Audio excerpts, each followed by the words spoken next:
សួស្តីជាម្នាយសួស្តីមើលទៅដូចជាអ្នកកំពុងកាន់ផ្លែទុរេនដែលត្រូវគេស្គាល់ថាជាស្ដេចនៃផ្លែឈើសាច់វាមានពណ៌លឿងស្រស់និងមានក្លិនឈ្ងុយប្លែកពីគេដែលអ្នកខ្លះចូលចិត្តខ្លាំងណាស់តែអ្នកខ្លះទៀតក៏ទ្រាំមិនបានដែរតែអ្នកចូលចិត្តញ៉ាំទុរេនដែរទេ ចូលចិត្តជាម្នាយចូលចិត្តទេគាត់ធ្វើក្លារ៉ាត់ទៀតបើអេអត់និយាយខ្មែរមិនចេញវៀតណាមអញ្ចឹងនិយាយខ្មែរទេ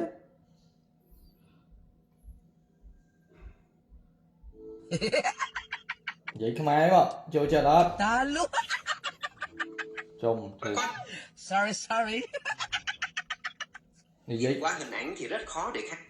និយាយខ្មែរខ្ញុំយល់ហើយតើនិយាយភាសាខ្មែរជាមួយគ្នាវិញចំពោះសំណួររបស់អ្នកថាទុរេននេះមកពីប្រទេសវៀតណាមឬទេគឺដាក់5ណាស់ប៉ុន្តែប្រភេទខ្លះដែលល្បីនៅវៀតណាមក៏មានលក់ច្រើននៅតំបន់យើងដែរ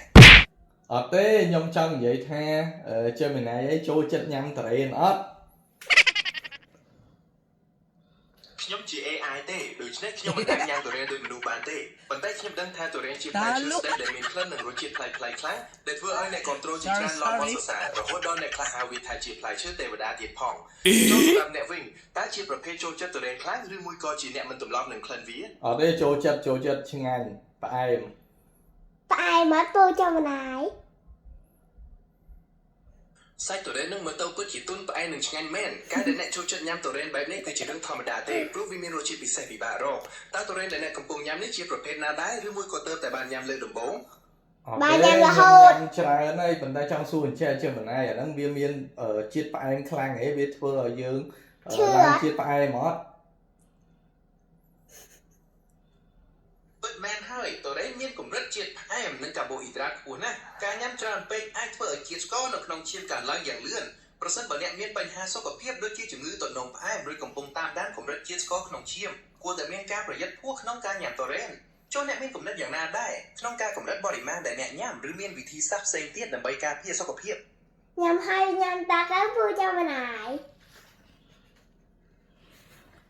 តែចាមើលទៅដូចជាមិនមានខ្ទឹមបារាំងនៅទីនេះទេតែកំពុងកាន់នៅក្នុងរូបហ្នឹងគឺសាច់ទុរេនពិតៗអត់ទេនិ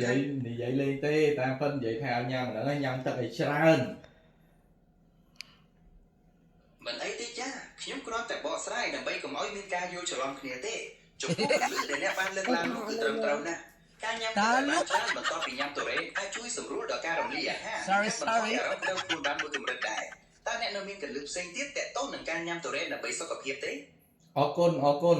មានដឹងថាទុរេនហ្នឹងមានបទចម្រៀងអីនិយាយពីទុរេនអត់បាទមែនហើយទុរេនត្រូវបានគេយកទៅនិពន្ធជាបទចម្រៀងច្រើនណាស់ព្រោះដោយសារតែរសជាតិនិងក្លិនដ៏ប្លែករបស់វាមានដូចជាបទ The Durian Fruit Song របស់ Walk of the Earth និង Romeo X ឬក៏បទ Durian របស់ Otoko Tang Show និង Mulan Theory ផងដែរតើអ្នកធ្លាប់ស្ដាប់បទណាហើយឬនៅ sorry ខ្ញុំក៏ចង់ដឹងថាមានចម្រៀងមួយបទគេហៅថាបទចង់ទិញទុរេនហើយមានបទណាព្រោះហាត់ខ្ញុំមិនសូវដឹងច្បាស់ពីបទចម្រៀងដែលមានចំណងជើងថាចង់ទិញទុរេនទេចាតើអ្នកអាចប្រាប់ពីលម្អិតបន្ថែមបន្តិចទៀតបានទេប្រហែលជាខ្ញុំអាចជួយរកបានអូមិនទេប៉ុណ្្នឹងបានទេបាយជើម្នាយជួបគ្នាក្នុងពេលក្រោយខ្ញុំពងរវល់ញ៉ាំទុរេនហើយបានហើយអញ្ចឹងឆ្ងាញ់ជាមួយទុរេនណាបាយបាយ